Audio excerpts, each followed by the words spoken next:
Hola, ¿qué tal hermanos? Bienvenidos de nuevo a este su canal Aprendiendo de Jesús. En este día les envío un abrazo fuerte y les recuerdo que el Señor siempre está pendiente de todas las situaciones que vivimos, de las tristezas y todas aquellas cosas que nos hacen falta.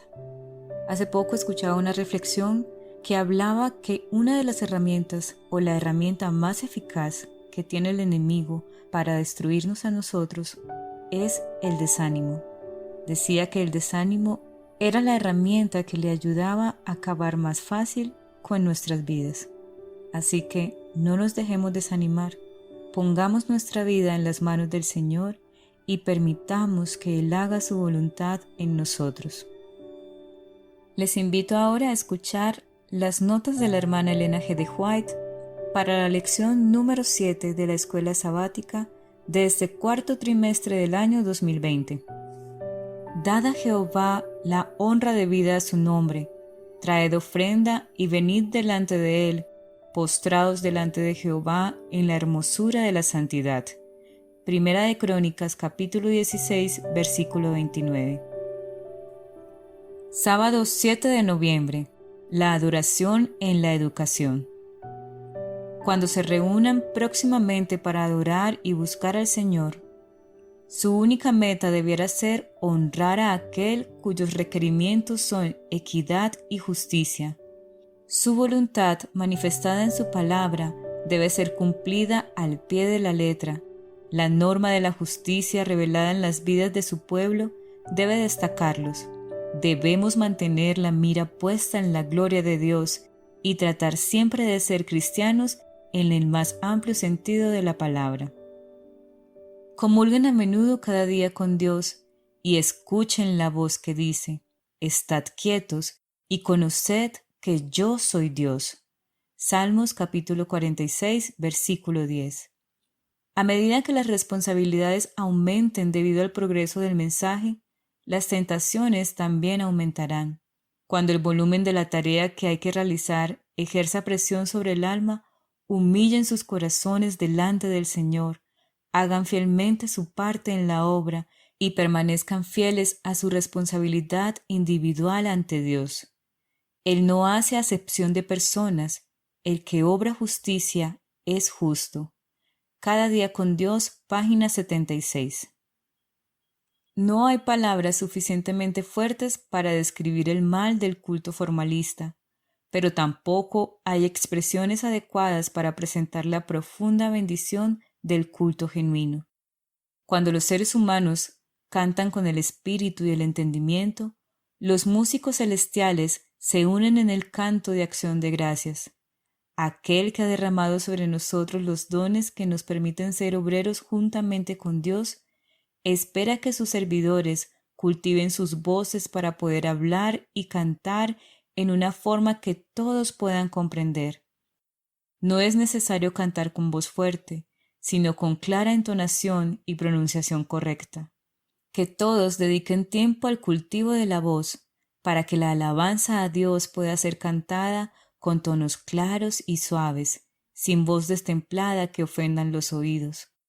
La habilidad de cantar es un don de Dios que debe ser usado para su gloria.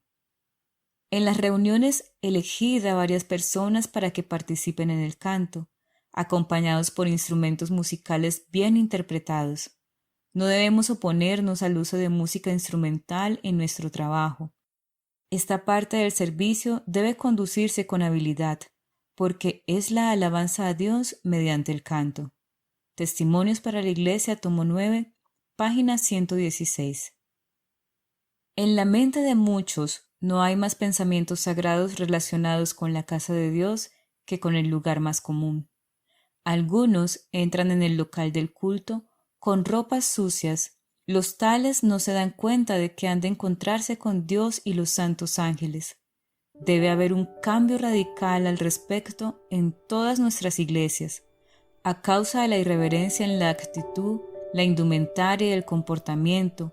Por falta de una disposición a adorarle, Dios ha apartado con frecuencia su rostro de aquellos que se habían congregado para rendirle culto.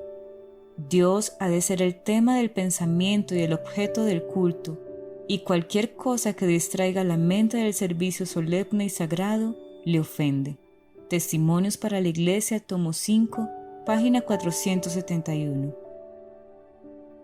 Domingo 8 de noviembre. Todos adoramos algo. La actitud de vida cuando se ora a Dios consiste en arrodillarse. Se requirió este acto de culto de los 3 hebreos cautivos en Babilonia, pero ese acto constituía un homenaje que debe rendirse únicamente a Dios, soberano del mundo y gobernante del universo. Y los 3 hebreos rehusaron tributar ese honor a ningún ídolo, aunque estuviera hecho de oro puro. Al hacerlo así, se habrían estado postrando en realidad ante el rey de Babilonia. Al rehusar hacer lo que el rey había ordenado, sufrieron el castigo y fueron arrojados al horno de fuego ardiendo. Pero Cristo vino en persona y anduvo con ellos en medio del fuego y no recibieron daño.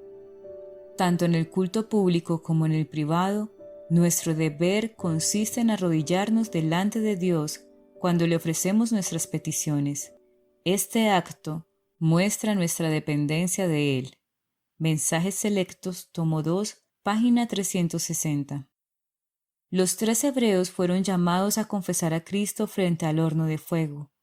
El rey les había ordenado postrarse y adorar a la imagen de oro que él había erigido, y los había amenazado que si no lo hacían, serían arrojados vivos al horno de fuego. Pero ellos contestaron: no cuidamos de responderte sobre este negocio. He aquí nuestro Dios a quien honramos puede librarnos del horno de fuego ardiendo, y de tu mano, oh rey, nos librará. Y si no, sepas, oh rey, que tu Dios no adoraremos, ni tampoco adoraremos la estatua que has levantado. Daniel capítulo 3, versículo 16 al 18.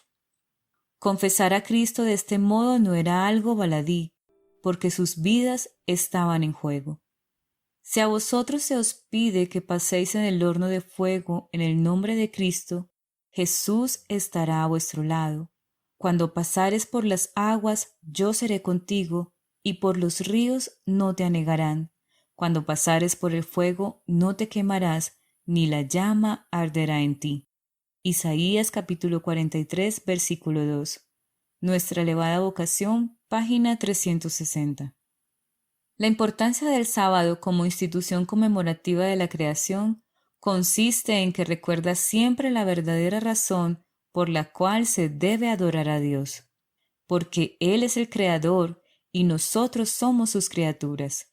Por consiguiente, el sábado forma parte del fundamento mismo del culto divino, pues enseña esta gran verdad de modo más contundente, como no lo hace ninguna otra institución. El verdadero motivo del culto divino, no tan solo del que se tributa en el séptimo día, sino de toda adoración, reside en la distinción existente entre el Creador y sus criaturas. Este hecho capital no perderá nunca su importancia ni debe caer nunca en el olvido. Por eso, es decir, para que esta verdad no se borrara nunca de la mente de los hombres, instituyó Dios el sábado en el Edén, y mientras el ser Él nuestro Creador siga siendo motivo para que lo adoremos, el sábado seguirá siendo señal conmemorativa de ello. El conflicto de los siglos, página 433. Lunes 9 de noviembre. Y lo cuenten a sus hijos. Padres, elevad la norma del cristianismo en la mente de vuestros hijos. Ayudadles a entretejer a Jesús en su experiencia. Enseñadles a tener la más alta reverencia por la casa de Dios y a comprender que cuando entran en la casa del Señor deben hacerlo con corazón enternecido y subyugado por pensamientos como estos. Dios está aquí. Esta es su casa. Debo tener pensamientos puros y los más santos motivos. No debo abrigar orgullo, envidias, celos, malas sospechas, odios ni engaño en mi corazón, porque vengo a la presencia del Dios Santo. Este es el lugar donde Dios se encuentra con su pueblo y lo bendice.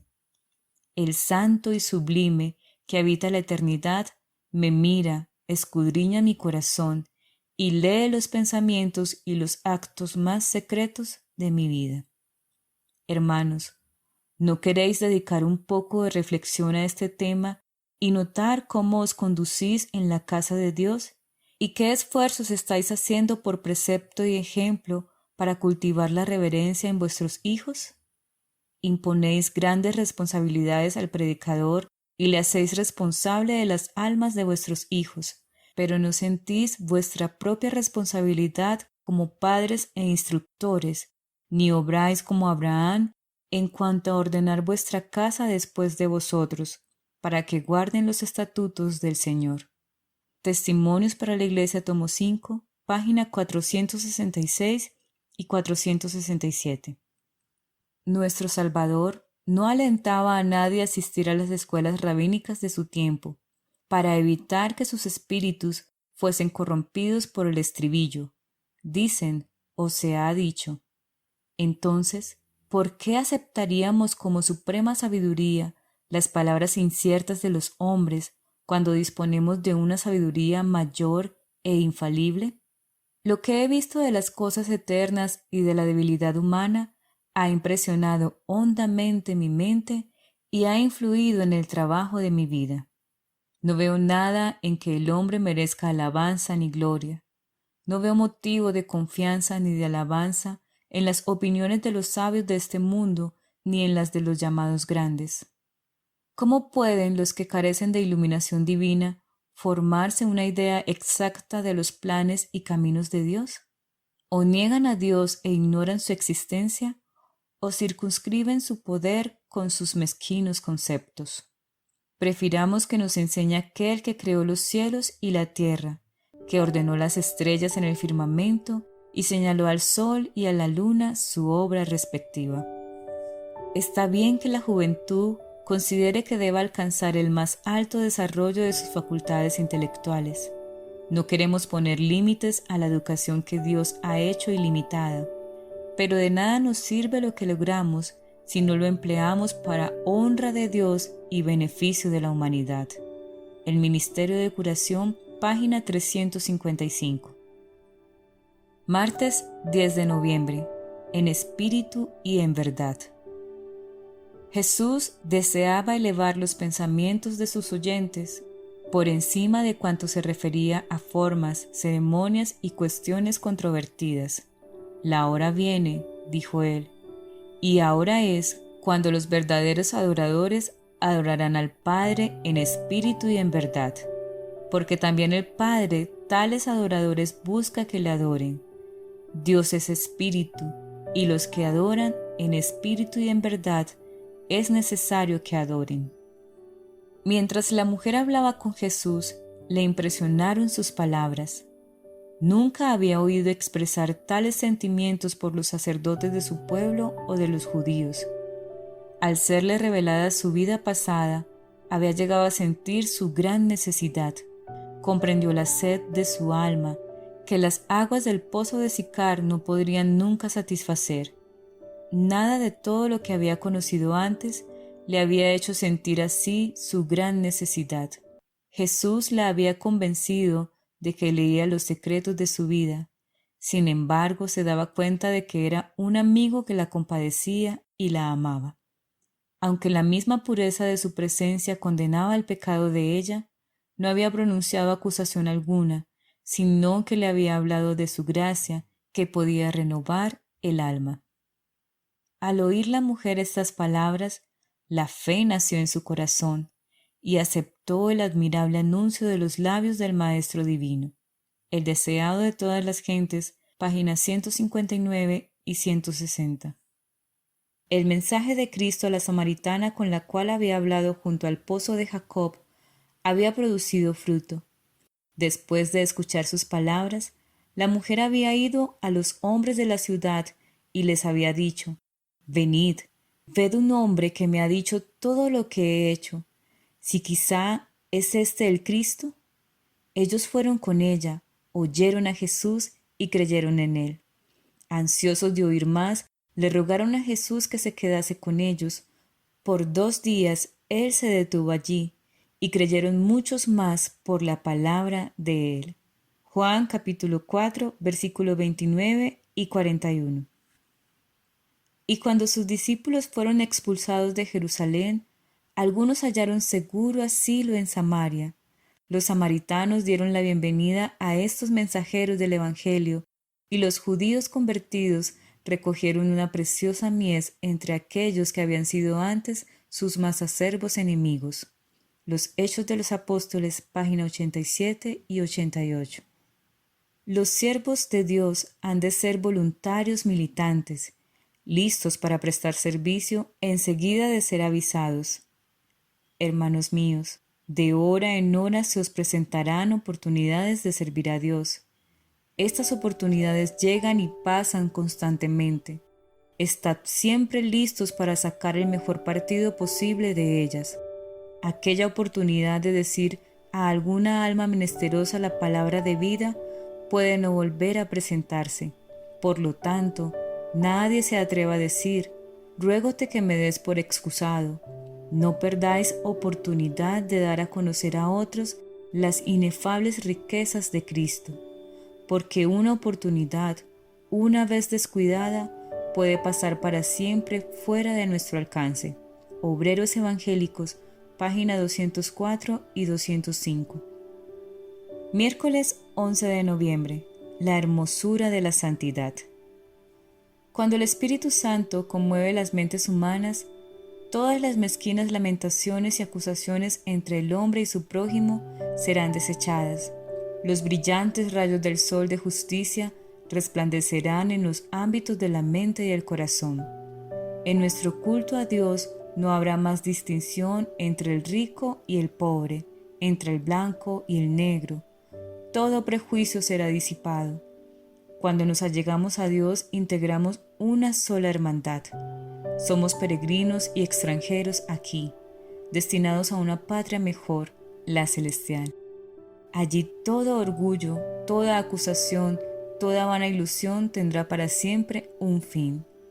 Todo encubrimiento será descubierto y podremos verlo tal como Él es.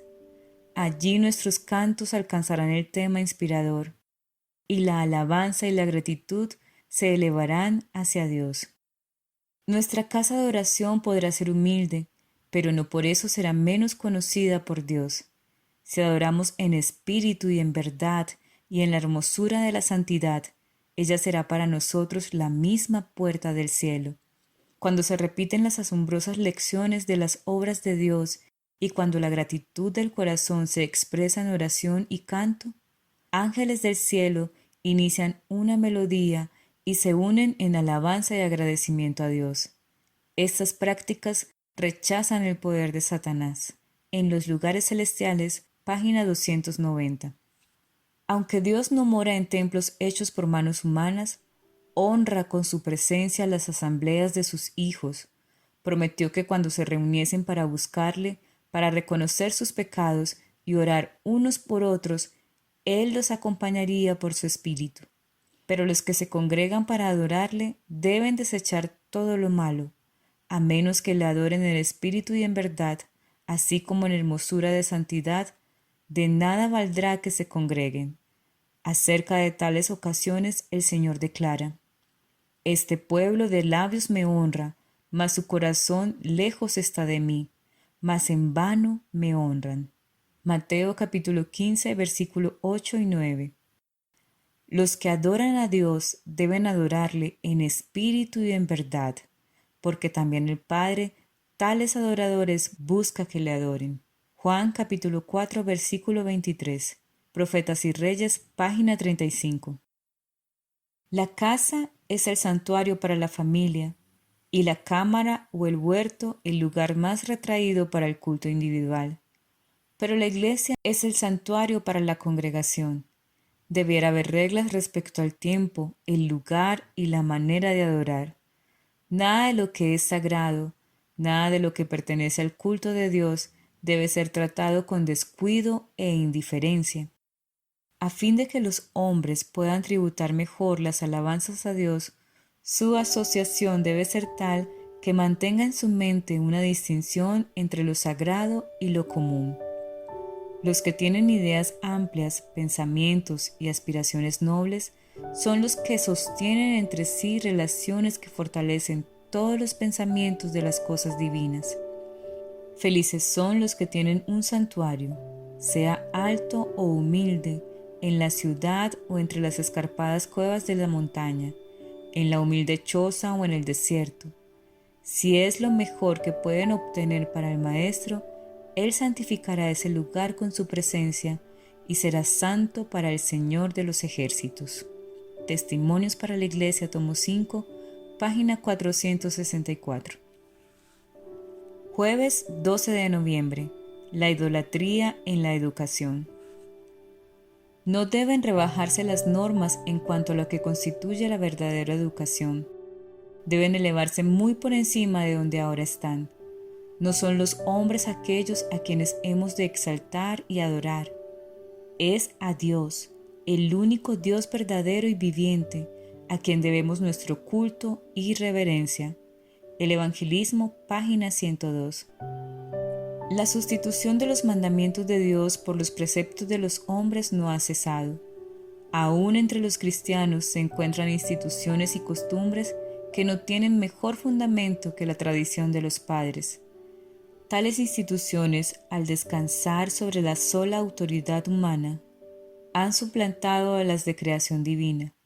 Los hombres se aferran a sus tradiciones, reverencian sus costumbres y alimentan odio contra aquellos que tratan de mostrarles su error. En esta época, cuando se nos pide que llamemos la atención a los mandamientos de Dios y la fe de Jesús, vemos la misma enemistad que se manifestó en los días de Cristo. Acerca del último pueblo de Dios está escrito: el dragón fue airado contra la mujer, y se fue a hacer guerra contra los otros de la simiente de ella, los cuales guardan los mandamientos de Dios y tienen el testimonio de Jesucristo. Apocalipsis capítulo 12, versículo 17. Pero toda planta que no plantó mi Padre Celestial será desarraigada. En lugar de la autoridad de los llamados padres de la Iglesia, Dios nos invita a aceptar la palabra del Padre Eterno, el Señor de los cielos y la tierra. En ella sola se encuentra la verdad sin mezcla de error. David dijo: más que todos mis enseñadores he entendido, porque tus testimonios son mi meditación. Más que los viejos he entendido, porque he guardado tus mandamientos. Salmos capítulo 119, versículos 99 y 100. Todos aquellos que aceptan la autoridad humana, las costumbres de la Iglesia o las tradiciones de los padres, presten atención a la amonestación que encierran las palabras de Cristo. En vano me honran, enseñando doctrinas y mandamientos de hombres. El deseado de todas las gentes, página 363 y 364. Al hacer que los hombres violaran el segundo mandamiento, Satanás se propuso degradar el concepto que tenían del ser divino. Anulando el cuarto mandamiento, les haría olvidar completamente a Dios. El hecho de que Dios demande reverencia y adoración por sobre los dioses paganos se funda en que Él es el Creador y que todas las demás criaturas le deben a Él su existencia. Así lo presenta la Biblia. Dice el profeta Jeremías: Jehová Dios es la verdad. Él es Dios vivo y Rey eterno. Los dioses que no hicieron los cielos ni la tierra perezcan de la tierra y de debajo de estos cielos. El que hizo la tierra con su potencia, el que puso en orden el mundo con su saber y extendió los cielos con su prudencia. Todo hombre se embrutece y le falta ciencia. Avergüéncese de su vaciadizo todo fundidor, porque mentira es su obra de fundición, y no hay espíritu en ellos. Vanidad son, obras de escarnios. En el tiempo de su visitación perecerán. No es como ellos la suerte de Jacob, porque él es el hacedor de todo. Jeremías capítulo 10, versículos 10 al 16. El sábado, como recordatorio del poder creador de Dios, le señala a Él como hacedor de los cielos y de la tierra. Por lo tanto, es un testimonio perpetuo de su existencia y un recuerdo de su grandeza, su sabiduría y su amor. Si el sábado se hubiera santificado siempre, jamás habría podido haber ateos ni idólatras. Historia de los Patriarcas y Profetas, página 348 y 349. Hermanos, y sabiendo ya todas estas cosas, no dejemos que el enemigo utilice su mejor herramienta contra nosotros y no nos dejemos desanimar. Les dejo por último estos versículos que los encontramos en el libro de Isaías en el capítulo 41, el versículo 17. Los afligidos y menesterosos buscan las aguas y no las hay. Seca está de sed su lengua. Yo Jehová los oiré. Yo, el Dios de Israel, no los desampararé. 20. Para que vean y conozcan, y adviertan y entiendan todos que la mano de Jehová hace esto, y que el Santo de Israel lo creó. Amén. De la misma manera como le fue prometido ríos de agua viva a la samaritana junto al pozo, a nosotros también se nos promete: no dejará seca nuestra lengua, ni nos desamparará. Así que confiemos en el Señor, y Él nos librará de aquello que nos aflige o nos entristece. Dios les bendiga.